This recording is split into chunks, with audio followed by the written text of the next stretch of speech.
Well, there are experts and there are experts. I mean, goodness sakes. Joining me now, Jonathan T. Gilliam. He's Navy SEAL, FBI special agent. The guy was a freaking Federal Air Marshal. So if we have to talk FBI stuff, there's probably nobody better out there. Jonathan, I understand the guys on the ground are still the guys we want. Who's running the FBI now, though? Who's leading this organization? So some of the people that work in the FBI are the people that you want. I do know a lot of people there still, and there's some great people there, but don't mistake the fact that leftists have been recruited into the FBI and other agencies for a lot longer than just 2020.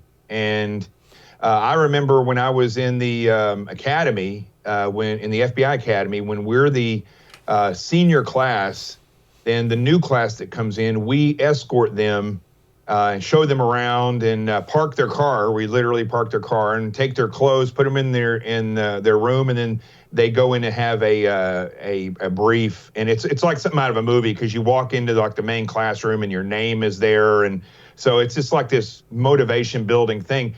One guy gets out of his car wearing a Che Guevara shirt.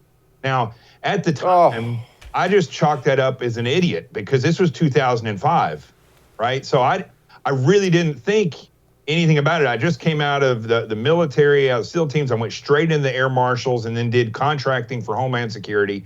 I hadn't seen that before. So I just thought he was stupid. And but now, this many years later, seeing what I've seen, and I got out. One of the reasons I left the FBI in 2013 was because I was so disheartened by the way that they ran cases. And even then, because when you're in the Bureau, you just don't question, the motivation of those at the top.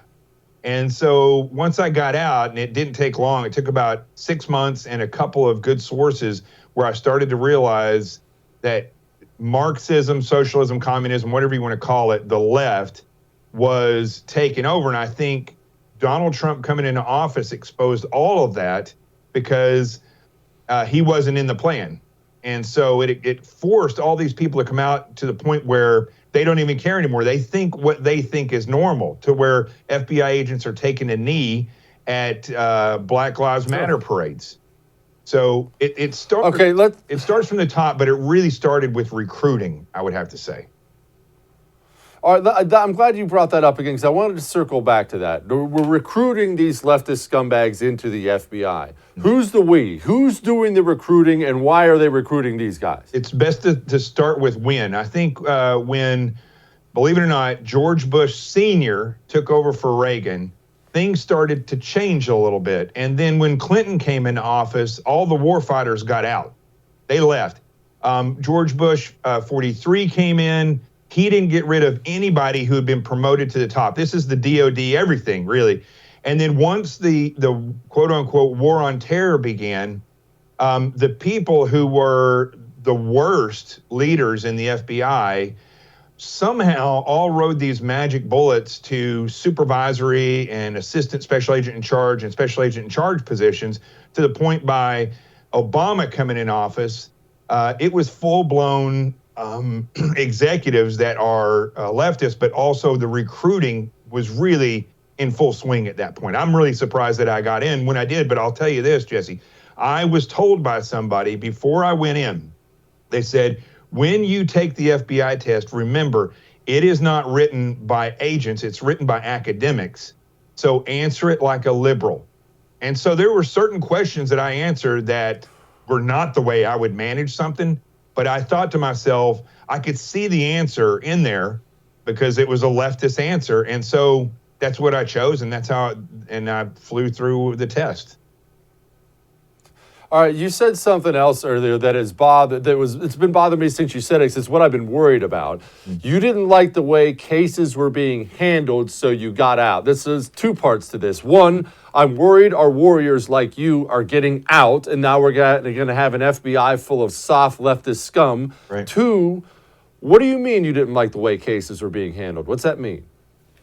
Well, I was in some different positions where I got to see a lot of interesting things. I got to rub elbows and work with executives from other law enforcement agencies and also some of the higher ups in the bureau and the New York office, I should say. And what I saw was, what Comey, well, before Comey, it was actually Director Mueller when I was in, but then Comey afterwards. What I was seeing is that the directors would go up and brief Congress on things that weren't really true. They were manipulations of the statistics. Comey said, I think it was a historical moment when he said, we have 1,000 terrorism cases at any given time in the FBI. Now, that is true, but the true statistic is that out of those 1,000, I don't know, maybe a dozen actually filter out to be anything, because most of them are certain person is mad at somebody over in Afghanistan, so they call and say that this cab driver is a terrorist. And so we end up following them until we work that case out. So it's a terrorism case, but there's no terrorism nexus. And that's the statistic that they never point out. And why is that? Because the statistics are suited to fulfill whatever the Bureau's picture should be in the congressman or the president's eye at that point. And see, that's what the difference was with Trump, is that Comey didn't play that game for Trump. He was playing it for the left. Okay, well, I'm glad you brought up Trump, because this is an interesting scenario I worry about for the future. Mm-hmm. Donald Trump gets in there. It takes him a while, but he figures out these people, basically everybody in the federal government's against him. But there was no real clean out of the FBI. My question is, can a president who's aware of this problem do something about it? So there's the key to it. Okay, you and I both work in media, right? We know the reality of media and the background of media. We don't just talk, we actually have seen it, okay? So if you and I were to take a job as head of a media network and we knew that this stuff existed, we would be very keen on who to get rid of and who to recruit to bring in. This was one of President Trump's, I don't want to call it a downfall, but this was one of the penalties that you get when you hire somebody as a president who's never been in government, is that I don't think he realized that. And when you're in government, just like there's people I know that work at CNN, they don't see what we see, right? So people that are in government, I think when President Trump was in government, once he saw that he was being attacked by these people, I still don't think, he may now, but I don't think he saw how deeply this went, and he trusted people that he just should not trust, whether it was people in the FBI, the DOD, or the Republican Party.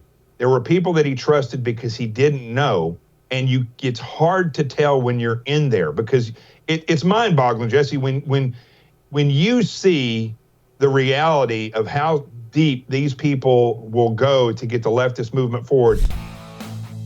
Hey, thanks so much for watching The First on YouTube. If you liked what you saw, go ahead and like and subscribe. You heard me. Like it, subscribe. You'll get a lot more of it and a lot more of me.